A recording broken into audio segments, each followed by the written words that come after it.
गोरखपुर के कैंपियारगंज थाना क्षेत्र से एक सनसनीखेज मामला सामने आया है। यहाँ रेप के आरोपी को पकड़ने पहुंची पुलिस की टीम पर घर वालों ने ही हमला बोल दिया।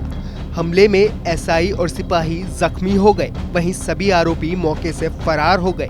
घटना के बाद गांव में तनाव का माहौल कायम है। पुलिस की टीमें आरोपियों की गिरफ्तारी के लिए इलाके में छापेमार कार्रवाई कर रही है।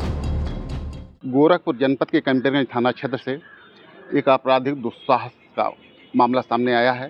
एक रेप के आरोपी को पकड़ने गई पुलिस टीम पर आरोपी के परिजनों ने ईंट पत्थर और लाठी डंडों से ताबड़तोड़ हमला कर दिया।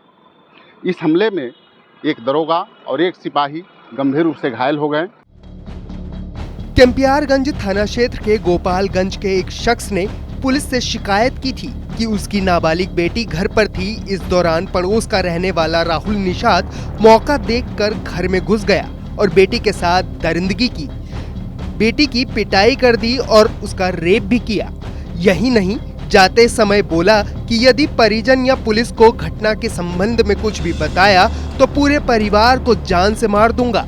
इस मामले में आरोपी की तलाश पुलिस कर रही थी। इसी दौरान सूचना मिली थी कि आरोपी अपने घर पर मौजूद है। उसके पिता थाने पर जाकर के केस दर्ज करवाए। पुलिस ने केस दर्ज कर लिया था और केस दर्ज करने के बाद आरोपी की तरफ से लगातार मामला वापस लेने की दबाव बन रहा था और ऐसे में पुलिस जो है उसको गिरफ्तार करने के लिए देर शाम को पहुंची। जैसे ही जानकारी मिली, प्रशिक्षु दरोगा सचिन कुमार और दो सिपाही साथ में चले गए, बबलू और अजीत, और आरोपी घर से भाग रहा था।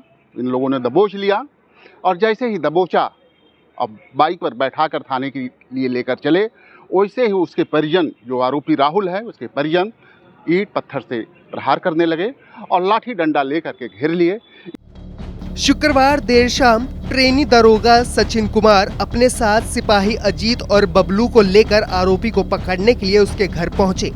पुलिस को देखकर आरोपी भागने लगा, लेकिन पुलिस कर्मियों ने दौड़कर उसे दबोच लिया, बाइक पर बैठाकर थाने लाने लगे। इस दौरान घर के लोग आग बबूला हो गए और पुलिस वालों पर ईंट पत्थर से हमला बोल दिया, साथ ही लाठी डंडों से प्रहार कर दिया। पुलिस कर्मियों की घेर कर पिटाई कर दी।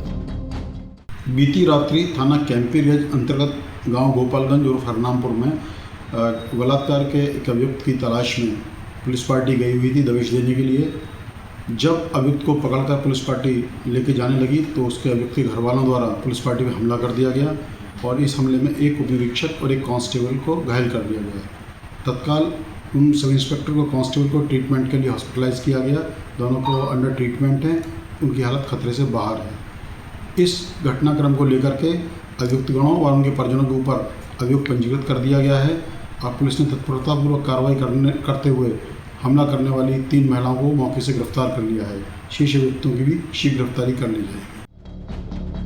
सूचना पर SP north Jitendra Shrivastava force के साथ मौके पे पहुंच गए और घायल पुलिस कर्मियों को बीआरडी मेडिकल कॉलेज में भर्ती करवाया। साथ ही गांव में पुलिस बल को तैनात कर दिया गया है। हमलावरों की गिरफ्तारी के लिए पुलिस की टीमों का गठन किया गया है। उनके सहयोग के लिए क्राइम ब्रांच की टीम भी लगाई गई है। पूरे गांव में सन्नाटा पसरा हुआ है। आरोपी घर पर ताला बंद करके फरार हो चुके हैं। एसएसपी डॉक्टर गौरव ग्रोवर भी काफ़ी संजीदा दिखे। उन्होंने जो हॉस्पिटल में पुलिसकर्मी भर्ती थे उनको निजी अस्पताल में भर्ती कराया, साथ ही बेहतर इलाज की व्यवस्था की। उन्होंने कहा कि जिन लोगों ने पुलिस के काम में बाधा डाला है और इस तरह से दुस्साहसिक कार्य किया है, उनके खिलाफ सख्त कार्रवाई की जाएगी। किसी भी हाल में वो बख्शे नहीं जाएंगे और पुलिस जो है इस मामले को लेकर के काफ़ी संजीदा है और सख्त कार्रवाई करने के लिए प्रतिबद्ध है। आप देखिए, एसपी सिटी ने, एसपी नॉर्थ ने इस मामले में अपना पक्ष भी दिया है और पुलिस हर तरह से घेराबंदी शुरू कर दी है। जो भी आरोपी हैं उनको गिरफ्तार करेगी। कैमरामैन मुन्ना के साथ डॉक्टर चंद्र कुमार मिश्रा, TV9।